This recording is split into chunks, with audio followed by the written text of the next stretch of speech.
November 20, 1979ರಂದು ಮುಸ್ಲಿಮರ ಪವಿತ್ರ ಸ್ಥಳ ಮೆಕ್ಕಾದ ಕೌಬಾ ಬಳಿಯ ಅಲ್ ಹರಂ ಮಸೀದಿಯ ಸ್ಪೀಕರ್ನಿಂದ ಒಂದು ಶಬ್ದ ಬರುತ್ತೆ. ಏ ಮುಸ್ಲಿಮರೇ, ಕಿಯಾಮತ್ ಅಂದ್ರೆ ಈ ಭೂಮಿಯ ಕೊನೆಯ ದಿನ ಬಂದಿದೆ ಮತ್ತು ಇಮಾಮ್ ಮೆಹದಿ ಅವರ ಆಗಮನವಾಗಿದೆ. ಇದಾದ ಕೆಲ ಸಮಯದ ನಂತರ ಕೌಬಾದ ಸುತ್ತಮುತ್ತಲೂ ಗುಂಡಿನ ಶಬ್ದ ಕೇಳಲು ಪ್ರಾರಂಭವಾಯಿತು. ಈ ಸಂದರ್ಭದಲ್ಲಿ ಕೌಬಾದ ಸುತ್ತಮುತ್ತಲೂ 50,000ಕ್ಕಿಂತಲೂ ಹೆಚ್ಚು ಜನರು ಅಲ್ಲಿದ್ರು. ಆ 50,000 ಜನರ ಮಧ್ಯೆ 400ರಿಂದ 500 ಜನರು ಕೌಬಾದ ಮೇಲೆ ಆಕ್ರಮಣ ಮಾಡಲು ಬಂದಿದ್ರು. ಕೌಬಾದ ಮೇಲೆ ಹತ್ತಿದ್ರು. ಇವರನ್ನು ತಡೆಯಲು ಬಂದ 2 ಪೊಲೀಸರಿಗೆ ಗುಂಡು ಹಾರಿಸಿ ಆ ಭಯೋತ್ಪಾದಕರು ಅವರನ್ನು ಸಾಯಿಸ್ತಾರೆ. ಯಾರು ಶಬ್ದ ಮಾಡ್ತಾರೆ ಅವರ ಮೇಲೆಯೂ ಕೂಡ ಗುಂಡು ಹಾರಿಸಿ ಸಾಯಿಸಿದ್ರು. ಆ ಬಂದಂತಹ ಆತಂಕವಾದಿಗಳು ಕೌಬಾದ ತವಾಫನ್ನು ಕೂಡ ನಿಲ್ಲಿಸಿದ್ರು. ಎಲ್ಲರನ್ನು ಸುಮ್ಮನೆ ಕುಳಿತುಕೊಳ್ಳಲು ಹೇಳಿದ್ರು. ಈ ಭಯಾನಕ ಕತೆ 40 ವರ್ಷದ ಹಿಂದಿನ ಕಥೆಯಾಗಿದೆ. ಆ ಬಂದಂತಹ ವ್ಯಕ್ತಿಗಳು ಯಾರು ಮತ್ತು ಆ ದಿನ ಏನಾಯಿತು ಮತ್ತು ಯಾಕೆ ಮುಸ್ಲಿಮರ ಪವಿತ್ರ ಸ್ಥಳ ಕೌಬಾದ ಮೇಲೆ ಅವರು ಅಟ್ಯಾಕ್ ಮಾಡಿದ್ರು, ಅವರ ಉದ್ದೇಶವಾದರೂ ಏನಾಗಿತ್ತು ಮತ್ತು ಅವರಿಂದ ಕೌಬಾವನ್ನು ರಕ್ಷಿಸಿದವರು ಯಾರು, ಎಲ್ಲವನ್ನು ಕೂಡ ಈ ವಿಡಿಯೋದಲ್ಲಿ ನೋಡೋಣ. ನೀವು ನಮ್ಮ ಯೂಟ್ಯೂಬ್ ಚಾನಲ್ ಅನ್ನು ಇದುವರೆಗೂ ಸಬ್ಸ್ಕ್ರೈಬ್ ಮಾಡಲಿಲ್ಲ ಅಂದ್ರೆ ಕೆಳಗಿರುವ ಸಬ್ಸ್ಕ್ರೈಬ್ ಬಟನ್ ಹಾಗೂ ಪಕ್ಕದಲ್ಲಿರುವ ಬೆಲ್ ಬಟನ್ ಅನ್ನು ಒತ್ತಿ ನಮ್ಮ ಯೂಟ್ಯೂಬ್ ಚಾನಲ್ ಅನ್ನು ಸಬ್ಸ್ಕ್ರೈಬ್ ಆಗಿ. ಆ ಬಂದಂತಹ ವ್ಯಕ್ತಿಗಳು ಮೊದಲು ಕೌಬಾದ ಎಲ್ಲಾ ಬಾಗಿಲುಗಳನ್ನು ಮುಚ್ಚುತ್ತಾರೆ ಮತ್ತು ಆ ಗುಂಪಿನಲ್ಲಿ ಒಬ್ಬ ಮಸೀದಿಯ ಸ್ಪೀಕರ್ನಿಂದ ಒಂದು ಶಬ್ದವನ್ನು ಮಾಡ್ತಾರೆ. ಆ ಶಬ್ದ ಮಾಡಿದ ವ್ಯಕ್ತಿ ಈ ಪ್ಲಾನ್ನ ಮಾಸ್ಟರ್ ಮೈಂಡ್, ಸೌದಿ ಸರ್ಕಾರದ ಎಲ್ಲಾ ಆಂತರಿಕ ವಿಚಾರ ಗೊತ್ತಿದ್ದಂತಹ ವ್ಯಕ್ತಿ. ಈಗ ಅದೇ ಸರ್ಕಾರದ ವಿರುದ್ಧ ಧ್ವನಿ ಎತ್ತಲು ಬಂದಂತಹ ಜುಐಮಾನ್ ಅಲ್ ಉತೈಬಿ. ಈ ಜುಐಮಾನ್ ಅಲ್ ಉತೈಬಿ ಸೌದಿ ನ್ಯಾಷನಲ್ ಗಾರ್ಡ್ ಇದರ ಸೈನಿಕನಾಗಿದ್ದ. ಈ ನ್ಯಾಷನಲ್ ಗಾರ್ಡ್ ವಿಭಾಗದ ಕೆಲಸ ಸೌದಿ ರಾಯಲ್ ಫ್ಯಾಮಿಲಿಯನ್ನು ರಕ್ಷಿಸುವಂತಹ ಕೆಲಸ. ಆದ್ರೆ ಈ ಉತೈಬಿ ಅಲ್ಲಿ ಕೆಲಸ ಮಾಡಿ ಕೆಲವು ದಿನಗಳ ನಂತರ ಆ ಕೆಲಸವನ್ನು ಬಿಟ್ಟು ತನ್ನದೇ ಆದ ಒಂದು ಸೈನ್ಯವನ್ನು ತಯಾರಿಸ್ತಾನೆ. ಆತನ ಮಾತುಗಾರಿಕೆ ಮತ್ತು ತಂತ್ರಗಾರಿಕೆಗೆ ಹಲವಾರು ಜನರು ಆತನ ಸೈನ್ಯವನ್ನು ಸೇರ್ತಾರೆ. ಈತನ ಸೈನ್ಯದಲ್ಲಿ ಜನಸಾಮಾನ್ಯರಿಂದ ಹಿಡಿದು ಕಾಲೇಜಿನ ವಿದ್ಯಾರ್ಥಿಗಳು ಕೂಡ ಸೇರ್ತಾರೆ. ಈತನ ಪ್ರಕಾರ ಸೌದಿ ಅರೇಬಿಯಾದ ರಾಯಲ್ ಫ್ಯಾಮಿಲಿ ಈಗ ಭ್ರಷ್ಟಾಚಾರಿಗಳಾಗಿದ್ದಾರೆ ಮತ್ತು ಇಸ್ಲಾಮಿಕ್ ಕಂಟ್ರಿಯನ್ನು ವೆಸ್ಟರ್ನ್ ಕಂಟ್ರಿಯಾಗಿ ಪರಿವರ್ತಿಸ್ತಾ ಇದ್ದಾರೆ ಮತ್ತು ಇವರು ಅಮೆರಿಕ ಮತ್ತು ಯುರೋಪ್ ದೇಶಗಳ ಜೊತೆ ಸೇರಿ ಇಸ್ಲಾಮಿನ ಮೂಲ ತತ್ವವನ್ನು ವಿರೋಧಿಸುವಂತಹ ಕೆಲಸವನ್ನು ಮಾಡ್ತಾ ಇದ್ದಾರೆ. ಇದನ್ನು ನಾವು ನಿಲ್ಲಿಸಬೇಕು.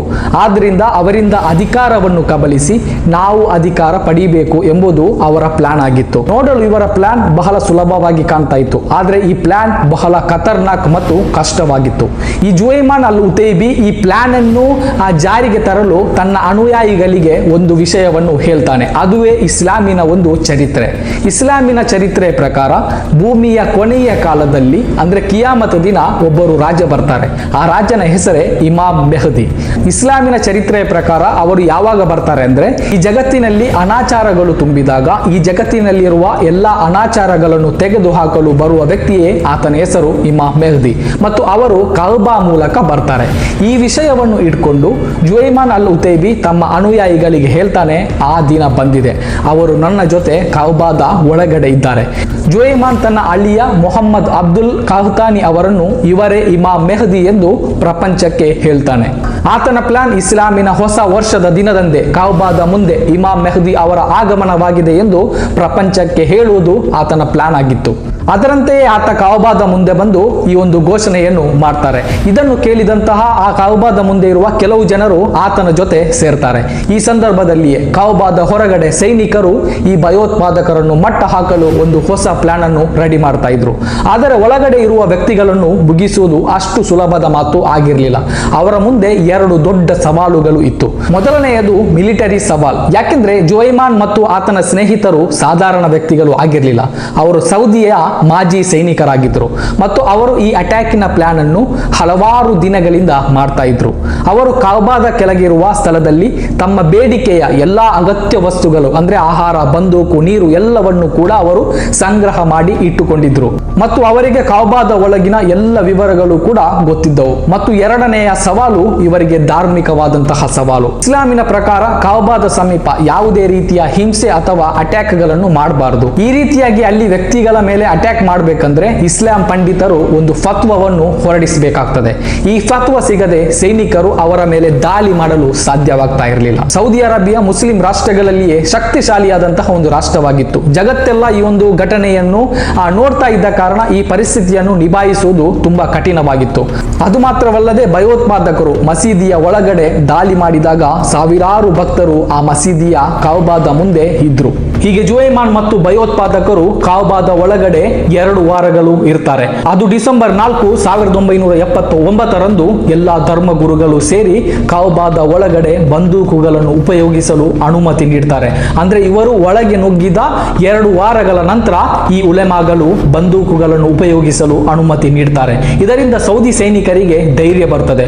ಈ ಉಲಮಾಗಳು ಫತ್ವಾ ಕೊಟ್ಟ ನಂತರ ಸ್ನೈಪರ್ ಅನ್ನು ಹಿಡಿದುಕೊಂಡು ಕಾಬಾದ ಸುತ್ತಮುತ್ತಲು ಕುಳಿತುಕೊಂಡಿದ್ದ ಸೌದಿ ಸೈನಿಕರು ಆತಂಕವಾದಿಗಳನ್ನು ಸಾಯಿಸಲು ಸಜ್ಜಾಗ್ತಾರೆ. ಸೈನಿಕರಿಗೆ ಇನ್ನೊಂದು ದೊಡ್ಡ ಸವಾಲು ಎದುರಾಗ್ತದೆ. ಭಯೋತ್ಪಾದಕರು ಬಂದೂಕುಗಳನ್ನು ಸಂಗ್ರಹಿಸಿದ ಸ್ಥಳಗಳನ್ನು ಮೊದಲು ನಾಶ ಮಾಡಬೇಕಾಗುತ್ತೆ. ಮತ್ತು ಅದನ್ನು ನಾಶ ಮಾಡಲು ಹೋದಾಗ ಮಸೀದಿಯ ಸುತ್ತಮುತ್ತಲು ಭಯೋತ್ಪಾದಕರು ಹರಡಿಕೊಂಡಿದ್ರು. ಯಾರಾದರೂ ಅಟ್ಯಾಕ್ ಮಾಡಲು ಬಂದಾಗ ಅವರನ್ನು ಗುಂಡು ಹಾಕಿ ಆ ಭಯೋತ್ಪಾದಕರು ಸಾಯಿಸಿ ಅಲ್ಲಿಂದ ಪಲಾಯನವಾಗ್ತಾ ಇದ್ರು. ಹೀಗಿರುವಾಗ ಸೌದಿ ಸರ್ಕಾರ ಈ ಆಪರೇಷನ್ಗೆ ಅಂತಾರಾಷ್ಟ್ರೀಯ ಸಹಾಯವನ್ನು ಕೋರುತ್ತದೆ. ಅವರು ಫ್ರಾನ್ಸಿನ GIGN ತಂಡದ ತಾಂತ್ರಿಕ ಸಲಹೆಯನ್ನು ಪಡೆಯುತ್ತಾರೆ. ಫ್ರಾನ್ಸಿನ ತಂತ್ರಗಳನ್ನು ಉಪಯೋಗಿಸಿ ಸೌದಿ ಸೈನಿಕರು 2 ಪ್ಲಾನ್ ಅನ್ನು ಮಾಡ್ತಾರೆ. ಮೊದಲು ಭಯೋತ್ಪಾದಕರು ಶೇಖರಿಸಿದಂತಹ ಕೊಠಡಿಯನ್ನು ನಾಶ ಮಾಡುವುದು. ಅವರು ಮೊದಲು ಮಸೀದಿಯ ನೆಲವನ್ನು ತೋಡಿ ಅದರೊಳಗೆ ನೀರು ಹಾಕ್ತಾರೆ. ಆ ಮೂಲಕ ಅಲ್ಲಿ ಅಡಗಿಕೊಂಡಿರುವ ಭಯೋತ್ಪಾದಕರು ಇದರಿಂದ ಹೊರಗೆ ಬರ್ತಾರೆ ಅಂತ ಹೇಳಿ ಅದರ ಜೊತೆಗೆ ಟಿಯರ್ ಗ್ಯಾಸ್ ಅನ್ನು ಕೂಡ ಅವರು ಬಳಸ್ತಾರೆ. ಒಮ್ಮೆಲೆ ನೀರು ಮತ್ತು ಈ ಗ್ಯಾಸ್ ಬಂದ ಕಾರಣ ಆತಂಕವಾದಿಗಳು ಗೊಂದಲಕ್ಕೆ ಒಳಗಾಗ್ತಾರೆ ಮತ್ತು ಕೆಲವರು ಅಸ್ವಸ್ಥರಾಗ್ತಾರೆ. ಈ ಸಂದರ್ಭದಲ್ಲಿ ಸೌದಿ ಸೈನಿಕರು ಒಳಗೆ ಪ್ರವೇಶಿಸಲು ಪ್ರಾರಂಭಿಸುತ್ತಾರೆ. ಸೈನಿಕರು 10 ತಂಡಗಳನ್ನು ರಚಿಸಿ ಮಸೀದಿಯ ವಿವಿಧ ಕೋಣೆಗಳಿಗೆ ದಾಳಿ ನಡೆಸುತ್ತಾರೆ.